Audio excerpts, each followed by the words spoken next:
हे guys, welcome back once again. So दोस्तों, आज की कहानी जो एक्सप्लेन करने जा रहे हैं उसका नाम है द एज। कहानी शुरू होती है चार्ल्स नाम के बिलियनर से जो अपनी वाइफ माइकी के साथ एक फोटो शूट कराना चाहता है, वो भी अलास्का में जाकर। लेकिन क्या ये इतना आसान है जितना चार्ल्स ने सोचा है? ऐसा क्यों, ये हमें आगे पता चलेगा।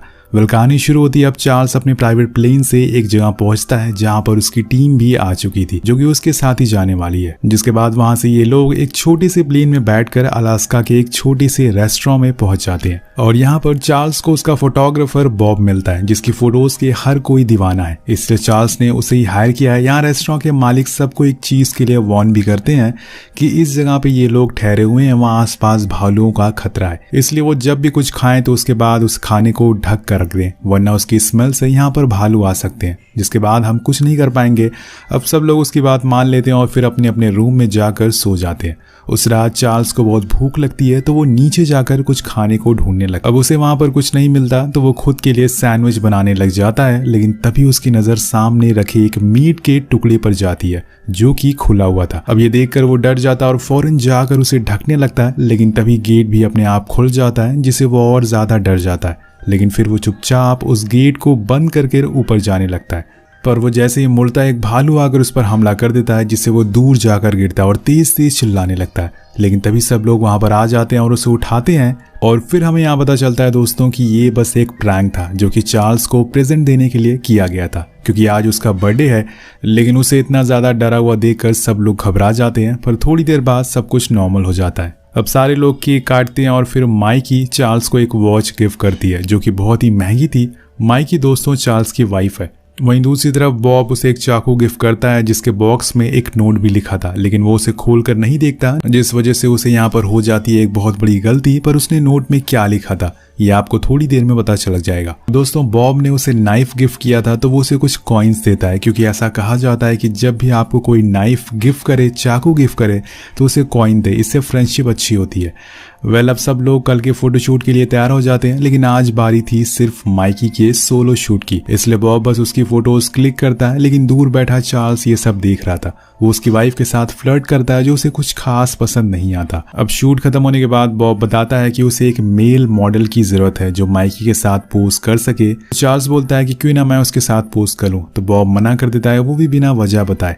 उसी दौरान बॉब की नजर उसी रेस्टोरेंट में रखी एक फोटो पर पड़ती है। वो उस फोटो को लेकर ओनर से पूछता है कि ये कौन है, तो वो बताता है कि ये जैक हॉक है जो कि एक प्रोफेशनल शिकारी है। तो बॉब कहता है कि ठीक है, इसे यहाँ पर बुलाओ, मैं इसके साथ फोटो लेना चाहता हूँ। और वो बताता है कि इसे ढूंढना इतना आसान नहीं है, ये हमेशा शिकार पर ही रहता है, पर तुम्हें मैं एक एड्रेस देता हूँ, वहां जाओ, अगर वो मिल गया तो ठीक है, वरना तुम्हारी किस्मत खराब है। वो उन सबको उसका पता बताता है जो अलास्का के काफी अंदर था, जहाँ पे ठंड बहुत ही ज्यादा थी, इसलिए वहां जाना इतना आसान नहीं था। चार्ल्स कहता है कि कोई नहीं, मैं भी तुम लोगों के साथ जाऊंगा। तो दोस्तों, चार्ल्स को जंगल के बारे में काफी नॉलेज होती है, तो बॉब, उसका असिस्टेंट स्टीफन और चार्ल्स उस प्लेन में बैठ जाते हैं और वहां पहुंचने की तैयारी में लग जाते हैं। लेकिन वहां जाके उन्हें एक नोट मिलता है जिस पर लिखा था कि अगर आपको मुझसे कुछ बात करनी है तो पहले लिखे गए पते पर आ जाइए, क्योंकि इस समय पर मैं शिकार पर हूँ। अब पायलट बताता है कि ये जगह नॉर्थ में पड़ेगी जहाँ जाना बहुत ही खतरा है, पर चार्ल्स उसे चलने को कह देता है। तो वो लोग उस पते के लिए निकल जाते हैं, लेकिन रास्ते में कुछ गड़बड़ हो जाती है और उनके प्लेन से पंछियों का झुंड टकरा जाता है, जिससे कि उनके प्लेन के दोनों इंजन बंद हो जाते हैं और वो सीधा जाकर समुद्र में गिरता है, जहाँ का पानी कुछ ज्यादा ही ठंडा था, जिसमें उनका पायलट तो मारा जाता है, लेकिन ये तीनों बच जाते हैं। और स्टीफन की हालत बहुत ही खराब थी, इसलिए बॉब उसे उठाकर किनारे तक लाता है। अब तीनों को बहुत ही ज्यादा ठंड लग रही होती है, इन्हें फौरन आग जलानी होगी, लेकिन ये इतना आसान नहीं है क्योंकि उसमें बहुत ही टाइम लगेगा और तब तक ये तो मारे जाएंगे। तभी बॉब को याद आता है कि उसके पास एक मैच बॉक्स है जो कि वाटर प्रूफ है। वो फौरन वहां पर आग जलाता है और तीनों उसी आग के पास उस रात को काटते हैं। जब सुबह होती है तो तीनों की हालत चलने लायक हो चुकी थी।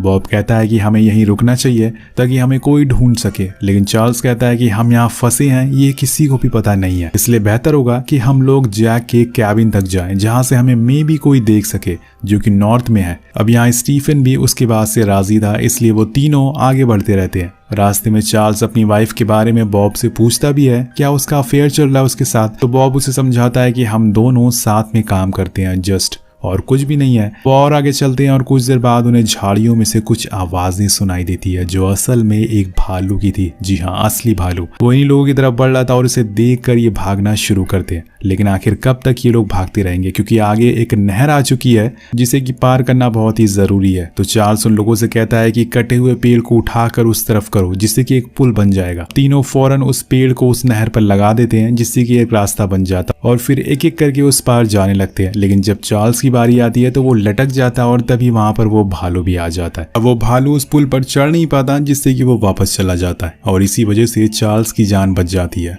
लेकिन कुछ ही देर के लिए चार्ल्स बॉब से कहता है दोस्तों, अब चार्ल्स बॉब से कहता है कि सारे फ्लेयर्स उस नहर में गिर गई हैं। अब हम लोग कोई भी सिग्नल नहीं दे पाएंगे। तो वो कहता है कि कोई बात नहीं, हम कोई और तरीका ढूंढ लेंगे। इसके बाद वो लोग उसी रास्ते पर आगे बढ़ते हैं लेकिन घूमकर वापस वहीं आ जाते हैं जहां से इन्होंने शुरुआत की थी। अब ये देखकर चार्ल्स बहुत ही गुस्से में आ जाता है, लेकिन स्टीफन उसे समझाता है कि हमें यहीं पे रुकना चाहिए, आगे जाने से खतरा खाली नहीं है। लेकिन इन्हें अब भूख भी लग चुकी है जिसके लिए चार्ल्स स्टीफन को वही बॉब का चाकू देता है और कहता है कि इसे एक भाला बनाकर मछली पकड़ लो। तो वो चला जाता है, लेकिन कुछ देर बाद उसके चीखने की आवाज आती है। तो चार्ल्स भागते हुए उसके पास जाता है और देखता है कि उसने चाकू गलती से अपने पैर में ही घुसा लिया, जिस वजह से वो बहुत ही दर्द में है। तो वो लोग फौरन उसका इलाज करते हैं और उसके पैरों में बेल्ट बांध देते हैं ताकि खून ज्यादा ना बहे।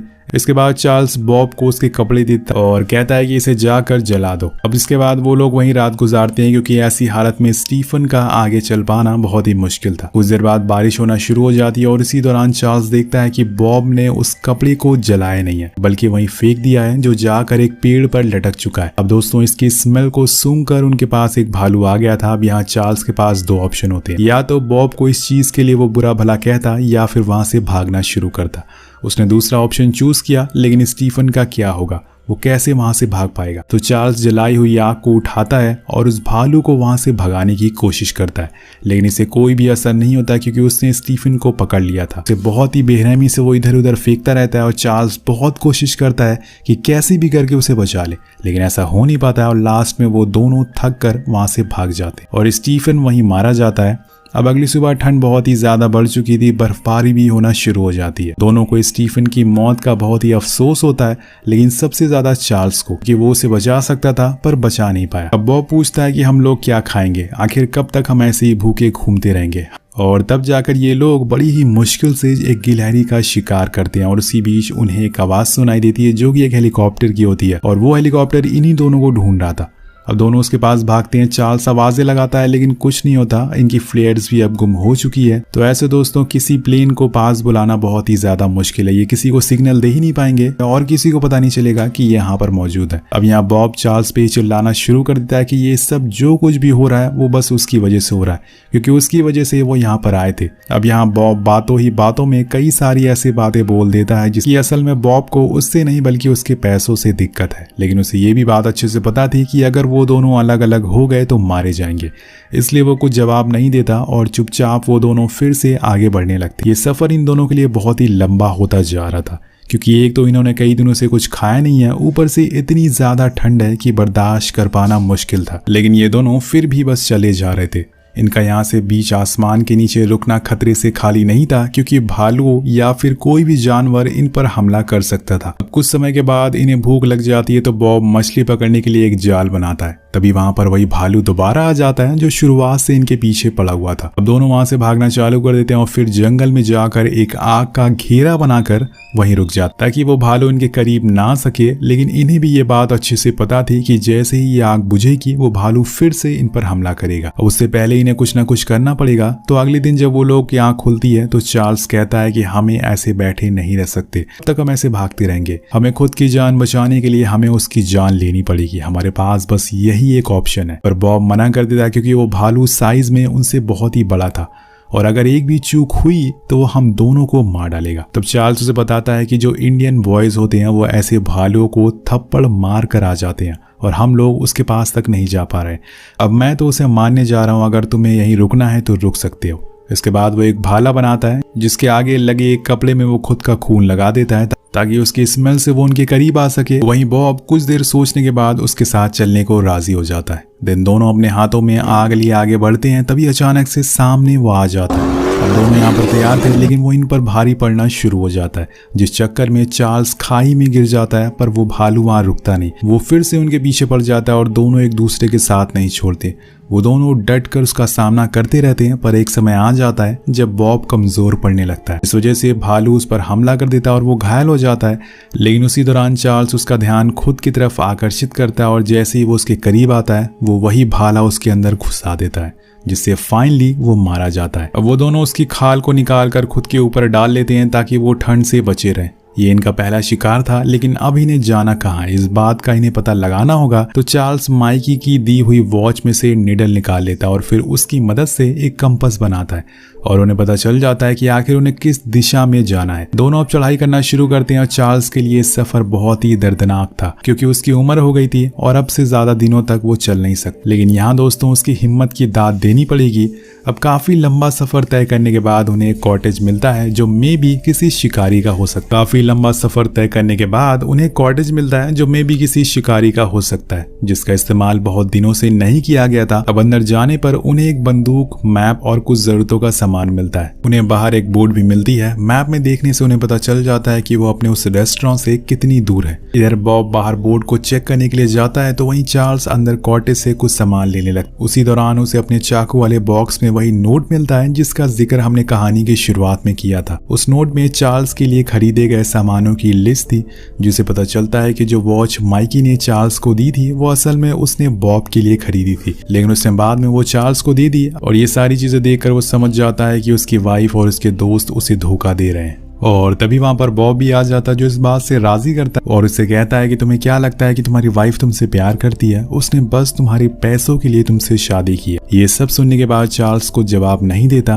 वहीं बॉब दोस्तों फंस चुका था तो वो उसकी तरफ बंदूक तान देता और कहता है कि हम दोनों ने ही मेहनत करी थी, लेकिन किस्मत ने हमेशा तुम्हारा साथ दिया। अब ऐसा कुछ नहीं होगा, तुम्हें मारने के बाद मैं तुम्हारी वाइफ से शादी कर लूंगा और सब कुछ मेरा हो जाएगा। उसे लेके बाहर जाता है मारने के लिए, लेकिन चार्ल्स बहुत ही चालाक था। यही वजह है कि वो बेलेनर है, क्योंकि किस्मत के साथ साथ दिमाग की भी जरूरत पड़ती है जो बॉब के पास नहीं था। अब चार्ल्स उसे अपनी बातों में फंसा कर उसी जगह ले जाकर खड़ा कर देता है जहां पर एक ट्रैप लगाया हुआ था, जिसे वो देख नहीं पाता और सीधा उसी में जाकर गिर जाता है। अब नीचे गिरने की वजह से उसके पैर की हड्डी टूट चुकी थी। अब यहाँ चार्ल्स नीचे उतरता, उसने उसे धोखा दिया, इतना बुरा भला कहा, लेकिन वो फिर भी उसकी मदद करता है क्योंकि एट द एंड वो उसका बचपन का दोस्त है।